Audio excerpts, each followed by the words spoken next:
Johnny Silverhand is the Zack de la Rocha of the Cyberpunk universe, a musician with a radical anti-establishment message. Johnny's a disgruntled veteran of the 1990 Central American conflict, an anarchist, and most importantly, the first rocker boy. Here's the origins and rise to fame of one of Cyberpunk's most prolific characters.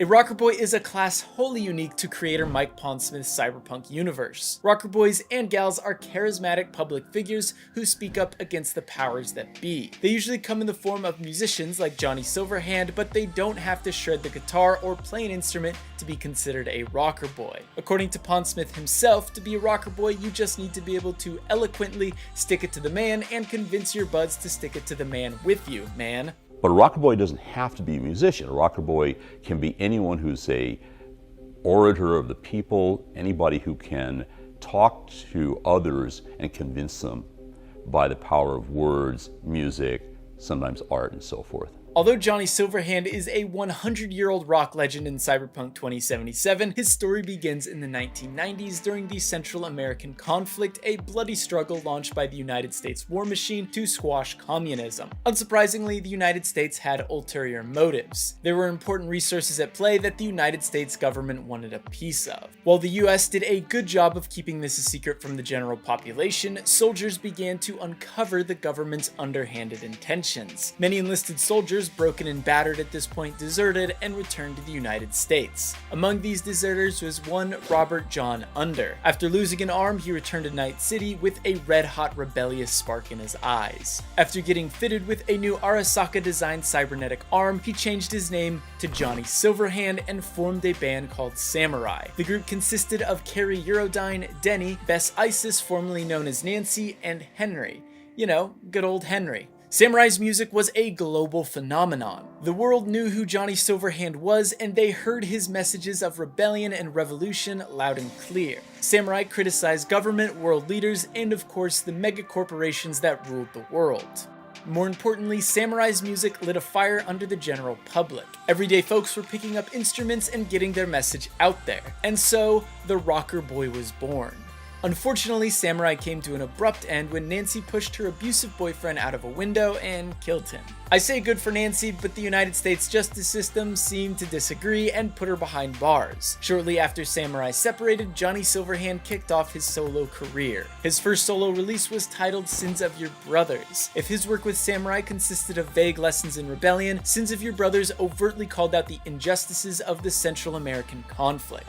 Johnny's first solo album proved to be a massive hit. Not only did it sell like crazy, but it changed the world's perception of the Central American conflict and shined a light on the United States' imperialistic practices. Things were going well for Johnny. His fame was on the rise and he started seeing a woman named Alteria Cunningham, or Alt for short. Alt, an incredibly talented netrunner, created a program called Soul Killer that essentially rips a netrunner's mind from their skull and makes a copy of it inside a mainframe. The body, still alive, is left to decay. The good times sputtered to a halt when Arasaka thugs kidnapped Alt to get a hold of her Soul Killer program. Johnny, in a fit of rage, devised a plan to rescue Alt from the Arasaka building with the help of Thompson, a famous journalist with a distaste for megacorps. It's important to note that at this point, Johnny hates Arasaka. He already did to some extent, but now things are personal. I imagine he'll make his hatred of Arasaka very clear in Cyberpunk 2077.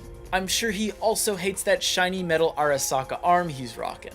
With the help of his former bandmates, Johnny Silverhand puts on a free show near the Arasaka building to hopefully incite a riot. Then, Johnny would lead an assault on Arasaka to save Alt. Just like when Rage Against the Machine performed at the Democratic National Convention in 2000, a riot erupted outside of the Arasaka building after Samurai played a song titled Chippin' In. Fun fact, Swedish hardcore band Refuse did an official rendition of this song, which you can listen to right now, as well as a few other Samurai songs. Can you feel it?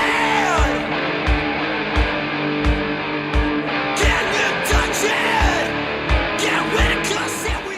Johnny's crew, with a crowd of 6,000, broke into Arasaka headquarters. Sadly, they were too late. Alt was dead and her mind was trapped in a mainframe. This particular section comes from a story titled Never Fade Away in the Cyberpunk 2020 rulebook. We will most likely visit this event in another video, but if you want a more in-depth look at this key moment in Johnny's life, we recommend reading the full story. After that, Johnny disappeared. There were rumors that the indomitable cyborg Atom Smasher put a bullet in Johnny, but his remains were never found. Of course, this isn't the last time we'll hear from Johnny Silverhand, as his electronic ghost seems to play a significant role in Cyberpunk 2077, played by the illustrious Keanu Reeves. Cyberpunk. There's a brief overview of Johnny Silverhand's life and legacy. There's a lot more to this story, but we'll have to wait until November to find out more. In the meantime, if there's a cyberpunk topic you'd like to see us cover, leave it in the comment sections below. And make sure to tune in next week as Jean-Luc breaks down Johnny's arch nemesis, Arasaka. And with that, we'll see you next time, Samurai. I'm not cool.